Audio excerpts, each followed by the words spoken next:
ಇನ್ನು ಕಿಡ್ನಾಪ್ ಕೇಸ್ನಲ್ಲಿ ರೇವಣ್ಣ ಅವರಿಗೆ ಬೇಲೇನೋ ಸಿಕ್ಬಿಡ್ತು. ಆದರೆ ವಾಟ್ ನೆಕ್ಸ್ಟ್ ಅನ್ನುವಂಥ ಪ್ರಶ್ನೆ ಬರುತ್ತಲ್ವಾ? SIT ಅಧಿಕಾರಿಗಳ ಮುಂದಿನ ಪ್ರಕ್ರಿಯೆ ಯಾವ ರೀತಿಯಾಗಿರುತ್ತೆ? ಜಾಮೀನು ಸಿಕ್ಕ ತಕ್ಷಣ ಎಲ್ಲವೂ ಮುಗೀತು ಅಂತ ಅರ್ಥ ಅಲ್ಲ. ಇನ್ನೂ ಕೂಡ ವಿಚಾರಣೆಯನ್ನು ಮಾಡಬೇಕಾಗಿದೆ. ಈ ಪ್ರಕರಣ ಇನ್ನೂ ಕೂಡ ವಿಚಾರಣೆ ಹಂತದಲ್ಲಿರುವಂಥದ್ದು, ತನಿಖೆ ಹಂತದಲ್ಲಿರುವಂಥದ್ದು. ಈಗ ಆಲ್ರೆಡಿ ಮೈಸೂರಿನಲ್ಲಿ 4 ಆರೋಪಿಗಳನ್ನು ಬಂಧನ ಮಾಡಲಾಗಿದೆ. ಇನ್ನು ಒಂದು ಕಡೆ SIT ಅಧಿಕಾರಿಗಳು ಸತೀಶ್ ಬಾಬುನನ್ನ 4 ದಿನಗಳ ಕಾಲ ವಿಚಾರಣೆಗೂ ಕೂಡ ಪಡ್ಕೊಂಡಿದ್ದಾರೆ, ವಶಕ್ಕೆ ಪಡ್ಕೊಂಡಿರುವಂಥದ್ದು. ಆರೋಪಿಗಳ ಹೇಳಿಕೆಯನ್ನು ಆಧರಿಸಿ ಮುಂದಿನ ತನಿಖೆಗೆ ಸಿದ್ಧತೆ ಮಾಡ್ಕೊಳ್ತಾರೆ SIT ಅಧಿಕಾರಿಗಳು.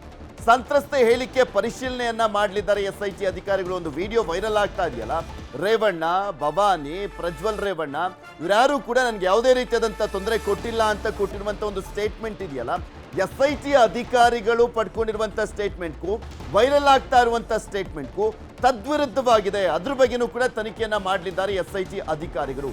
ಯಾವುದು ಸರಿ, ಯಾವುದು ತಪ್ಪು, ಅಂದರೆ ಅಸಲಿಯಾಗಿ ಇರುವಂಥ ಸ್ಟೇಟ್ಮೆಂಟ್ ಯಾವುದು ಅನ್ನುವಂಥದ್ರ ಬಗ್ಗೆ ಪರಿಶೀಲನೆ ಮಾಡಲಿದ್ದಾರೆ. ಮತ್ತೊಮ್ಮೆ ಅವರನ್ನ ವಿಚಾರಣೆಯನ್ನ ಮಾಡುವ ಮುಖಾಂತರ ಇನ್ನು ರೇವಣ್ಣ ವಿಚಾರಣೆಗೆ ಕರೆದು ನೋಟಿಸನ್ನು ಕೊಡುವಂಥ ಸಾಧ್ಯತೆ ಇದೆ. ರೇವಣ್ಣ ಅವರಿಗೆ ಜಾಮೀನು ಸಿಕ್ಕಿದೆ, ಆದರೆ SIT ಅಧಿಕಾರಿಗಳು ಕರೆದಾಗ್ಲೆಲ್ಲ ವಿಚಾರಣೆಗೆ ಹಾಜರಾಗಬೇಕಾಗಿರುವಂಥದ್ದು ಮಾಜಿ ಸಚಿವ ರೇವಣ್ಣ.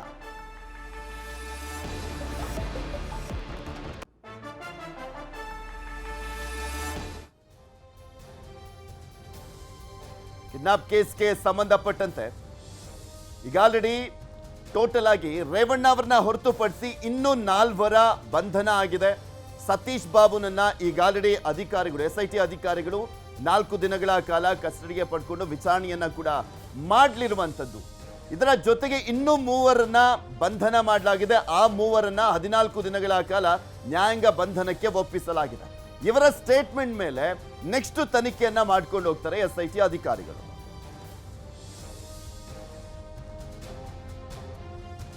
ಇದೆಲ್ಲದ್ರ ಬಗ್ಗೆನೂ ಕೂಡ ಮತ್ತಷ್ಟು ಮಾಹಿತಿಯನ್ನ ಕೊಡ್ತಾ ಹೋಗ್ತಾರೆ ನಮ್ಮ ಪ್ರತಿನಿಧಿ. ನ್ಯೂಸ್ ಡೆಸ್ಕ್ ಇಂದ ನೇರ ಸಂಪರ್ಕದಲ್ಲಿ ಜಾಯ್ನ್ ಆಗ್ತಾ ಇದ್ದಾರೆ ಮುನಿರಾಜು. ಇಲ್ಲಿ ನೋಡ್ತಾ ಇದ್ವಿ, ನಿನ್ನೇನೋ ಜಾಮೀನು ಸಿಕ್ತು, ಆದ್ರೆ ಅಲ್ಲಿಗೆ ಎಲ್ಲವೂ ಮುಗೀತು ಅಂತ ಅರ್ಥ ಅಲ್ಲ. ಇನ್ನೂ ಕೂಡ ವಿಚಾರಣೆಯನ್ನ ಎದುರಿಸಬೇಕಾಗಿದೆ. ಈ ಒಂದು ಕಿಡ್ನಾಪ್ ಪ್ರಕರಣಕ್ಕೆ ಸಂಬಂಧಪಟ್ಟಂತೆ ರೇವಣ್ಣ ಜೊತೆಗೆ ಈ ಹಿಂದೆ ಈಗ ಆಲ್ರೆಡಿ 4 ಬಂಧನ ಆಗಿತ್ತು. ಒಬ್ಬರನ್ನ SIT ಅಧಿಕಾರಿಗಳು ವಶಕ್ಕೆ ಕೂಡ ಪಡ್ಕೊಂಡಿದ್ದಾರೆ. ವಾಟ್ ನೆಕ್ಸ್ಟ್, ಯಾವ ರೀತಿಯಾಗಿ ತನಿಖೆ ಸಾಗ್ತಾ ಹೋಗುತ್ತೆ ಅಂತ?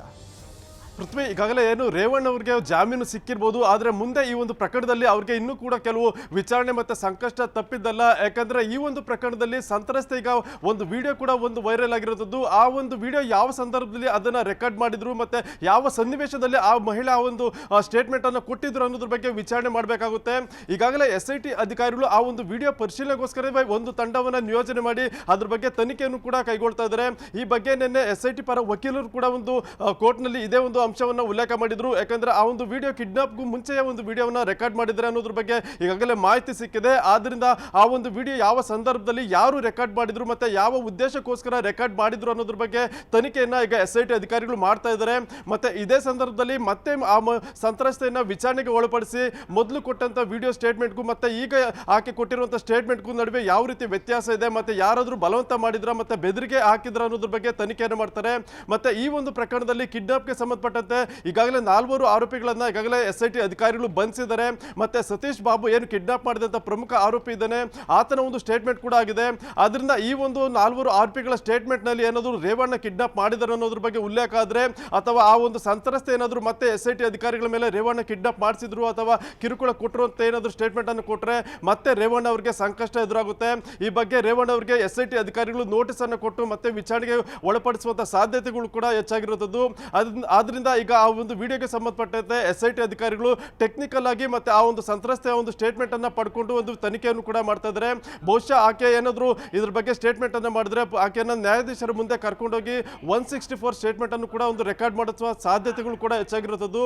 ಅದರಿಂದ ಈ ಒಂದು ಪ್ರಕರಣದ ತನಿಖೆ ಏನು ಮತ್ತಷ್ಟು ಚುರುಕು ಪಡ್ಕೊಂಡಿದೆ. ಯಾಕಂದ್ರೆ ಸಂತ್ರಸ್ತೆ ಮೊದಲು ಒಂದು ವಿಡಿಯೋ ಕೊಟ್ಟಿದ್ದಾರೆ, ಮತ್ತೆ ಈಗಾಗಲೇ ಆಕೆ SIT ಕಸ್ಟಡಿಯಲ್ಲಿ ಇರೋದ್ರಿಂದ ಅಲ್ಲಿ ಆಕೆಯನ್ನು ವಿಚಾರಣೆಗೆ ಕೂಡ ಒಳಪಡಿಸ್ತಾ ಇರೋದ್ರಿಂದ ಇಲ್ಲಿ ಯಾವ ರೀತಿಯ ಒಂದು ಸ್ಟೇಟ್ಮೆಂಟ್ ಅನ್ನ ಕೊಡ್ತಾರೆ ಅನ್ನೋದ್ರ ಮೇಲೆ ಈಗ ರೇವಣ್ಣ ಅವರ ಮುಂದಿನ ಭವಿಷ್ಯ ನಿರ್ಧಾರ ಆಗುತ್ತೆ.